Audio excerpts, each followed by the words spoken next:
Hi, welcome to Manik Skin. My name is Carolina. I'm a nutritionist obsessed with skincare. Today we're going to talk about Botox. Is it right for you? Is it dangerous? Is it risky? Why is it so popular? And are you going to get it? Botulinum neurotoxin injections are very popular all over the world, and that's because they're safe and effective. This bacterial toxin was discovered a long time ago by a curious scientist who noticed that a lot of people got sick from eating the same food. So he went to look at it and discovered what is now known as Botox.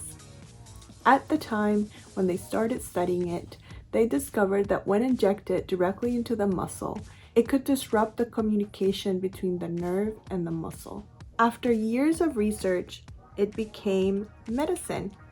And it's now used everywhere, from neurology to pediatrics. In neurology, it's used to treat things like migraines, and in pediatrics, it's used to treat little kids who have muscle spasms. So Botox is really medicine. It's a prescription medication. It also has many other uses to treat excess sweat, and I believe on their website it talks about bladder issues. It can also be used for that. And it's also used in celebrity facials to reduce oiliness or sweatiness. A lot of times celebrities have to put themselves through a lot. And some of the celebrity facials, kind of luxurious treatments, will include a session of Botox where they inject just a tiny little bit of Botox. I believe they call it a drizzle of Botox on hyaluronic acid, kind of all over the face, and that will help to keep their face from becoming too oily or sweaty during the event that they'll be going to. This is something that should probably be done weeks before the event and not right before you go on the red carpet.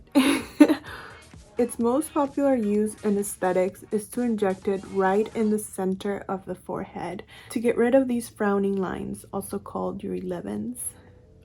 That's probably the most popular use of it, but it can also be used in other areas of the face when it comes to aesthetics, especially the crow's feet area.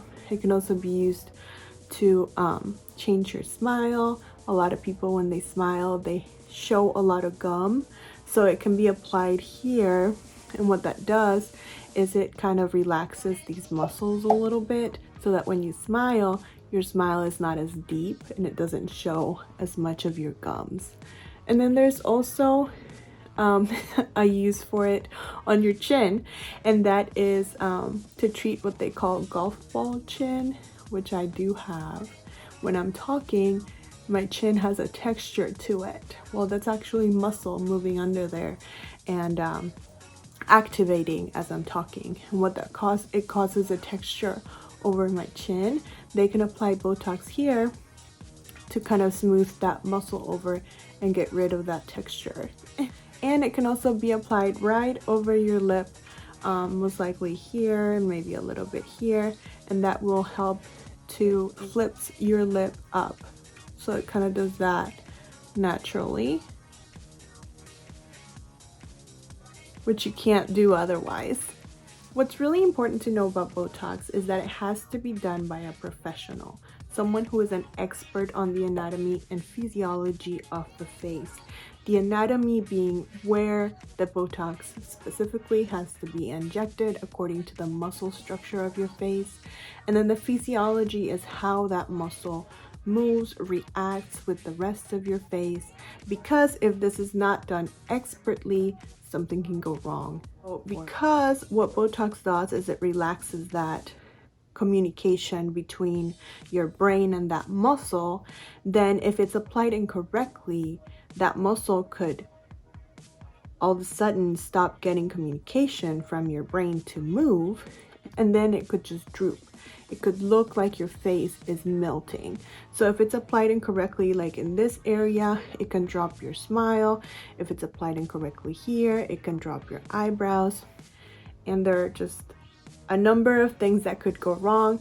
It could also give you too much of an eyebrow lift, and it can make you look like you're angry. And there are just so many things that could go wrong if applied incorrectly, if the person that applied it was not an expert in both the preparation of this medicine and also the application of it. So the most popular use of Botox for the face is to treat wrinkles. So I think it's important to talk about the types of wrinkles. Wrinkles are usually classified into dynamic and static wrinkles. So dynamic wrinkles being the ones that form as you move your face. So a lot of times when you smile, you get those lines forming right here.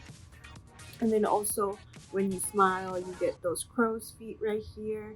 And then when you frown your face, you get those lines right in the middle. And then the setting wrinkles are wrinkles that have been on your face for quite a while now. They're set in, they're in your face, and they're there whether you're moving your face or not. You can still see them, they're still visible, they're quite deep. And they're these little areas in your skin where you can visibly see the wrinkle. And it can be fine lines, which are not very noticeable, or they can be like actual deep wrinkles where you apply makeup over and it creases there. And or if you don't apply makeup, if you apply sunscreen over them, you'll see the sunscreen kind of settle into those lines because they've been in there for a minute now. So Botox can really help with both of these lines. They can help with both the dynamic wrinkles because they relax the communication between the nerve and the muscle. So when applied directly to that area that you're trying to not be able to see the wrinkles as much, it can relax it and then you don't see them anymore because you're not forming them anymore. It can also help to treat static wrinkles because it will relax that muscle that's under that wrinkle and it will make that wrinkle that's already set in a little bit more relaxed and not as deep. And then also with time, with several treatments, you will also see that deep set in static wrinkle kind of become less visible because the muscle underneath is not as active, it's more relaxed. So then the skin over it will also look more relaxed. However, just because you relax the muscle under that wrinkle does not mean that you'll get rid of that wrinkle. This is only a very superficial step in a regimen designed for anti-aging. So I think it's important to talk about how that wrinkle was formed in the first place. Most likely, it was because of years and years of unhealthy lifestyle choices, like not eating well, excessive sun exposure, and not taking care of your skin for the past several years. So in order to address these wrinkles that have already been set into your face, Botox is only one of those steps. A really good skin regimen, a really good routine can also help diminish those lines with or without the use of Botox, and it will help them become less visible. It's also important to know that not everybody will react the same way to a medical treatment like Botox. Some people might not be able to achieve the goal that they had in mind. And some people might develop reactions to it that they might not be very happy with. A lot of us have heard the expression smile with your mouth and not with your eyes. Have you ever heard that? So what that is referring to is the prevention of wrinkles. As with many skincare concerns, prevention is so much more valuable than treatment. So training our muscles to not contract as aggressively can really go a long way in the prevention of wrinkles. The really good thing about Botox is that it does that for you, so you don't have to. So all we're trying to do is relax those expressions without freezing them into place or without making you look like a crazy person. So for me, I started Botox in my early 30s, most importantly as a preventative measure so that I could control those movements a little bit better because I was starting to see some fine lines forming, like around here especially, and around here. And I knew that it was from my smile just being a little bit too dramatic, which was causing my eyebrows to lift a little bit too much. and my crow's feet to contract a little bit too aggressively. And then I also was not satisfied with the shape of my lips, so I also got a little bit of Botox on my lip to create a more fuller upper lip. Botox can also be used earlier if you feel the need to use it earlier, or if you have genetic predisposition to wrinkling. So if you've noticed that your family members had a tendency to get wrinkles in their face early on, if you see like your grandmother's pictures from when she was younger, and you are probably going down the same path because genetically you're like your parents, then you might be motivated to get Botox earlier. It's also important to notice that Botox will only affect the immediate area where it's injected. If they put a measurement of Botox right here, it's only going to affect that area. It's not going to affect my entire smile or my entire face. And then when it comes to how often you should get Botox, that's something that you should discuss with your specialist. They can find that period of time that's appropriate for you, for the type of muscle movements that you have and the muscle mass that you have on your face. Some people might require a more aggressive treatment, maybe more often or more of it injected into your face depending on your structure and muscle mass, and other people might not require as much. It also depends on how often you have gotten Botox before and for how long. So that's a good conversation to have with your specialist when you go into the med spa or your dermatologist office where you've decided to get your Botox from. So it's important to keep in mind all the other causes of the wrinkling of the face, and not only the muscle underneath the skin, but also address what's been affecting the skin. So if it was a lot of sun exposure, make sure you are protecting yourself from the UV radiation of the sun, wearing sunscreen every day, and also using physical protection from the sun like hats. It's also very important, especially if you've decided to do a more luxurious investment in your skincare like Botox. And then keeping in mind how those wrinkles form underneath your skin before that muscle is the formation of collagen and the health of your skin. And what's really going to affect that is your diet.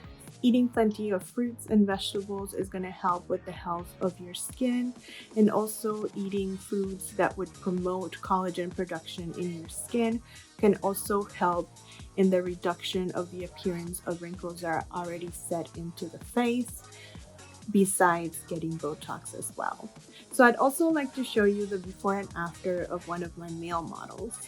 He was also concerned with the smile, crow's feet from his smile, and the middle of his forehead. So this person has a lot more muscle in his face than I do. So he had to get a little bit more of an aggressive treatment. And also, if you can see in the middle of his forehead, when he frowns, he can still move that quite a lot, even though he got a more aggressive treatment than I did. And that's because his anatomy is different than mine. One, he's a male. So in males, the testosterone and the hormones are different than for us girls, which means that your Botox treatments will be different depending on your gender and your hormones. So in conclusion, Botox can be a more luxurious part of your skin regimen, but it shouldn't be the only part of your skin regimen.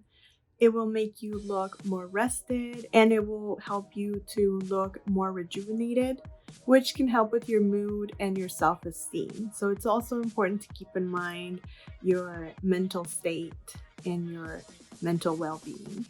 And if it's something that you could invest in, it's a more luxurious treat for yourself, I think it's a good option to look more rejuvenated. But also do keep in mind that it is important that you get this done by a professional, by an expert on Botox and also on the anatomy of the face. You don't want to have someone who is not experienced injecting things into your face, and especially not knowing what it is that they're injecting into your face. So it's important that you trust the person that's doing these injections for you, and that you also trust that what they're putting into you is genuine and it has been mixed properly and prepared properly for your face. If you're interested in knowing where I went, I go to Clayton Medical Spa, and Greg Martin is my specialist. He is very knowledgeable on all procedures about the face, including Botox, and he has helped me decide when to start getting Botox and where to get it as well. So in conclusion, I think that incorporating a more luxurious treatment into your skincare routine like Botox is a good idea if it's something that you could invest in. It will make you look more refreshed, rejuvenated, and it will help with your self-esteem if wrinkles are something that are really bothersome to you. But remember that this is not the only solution to helping you with anti-aging. This could be considered part of the solution, but it's not the fountain of youth. So I hope you liked my video. If you liked it, please like below and subscribe to my channel, and also follow me on my blog where I talk about topics like these, all about skincare. Thank you.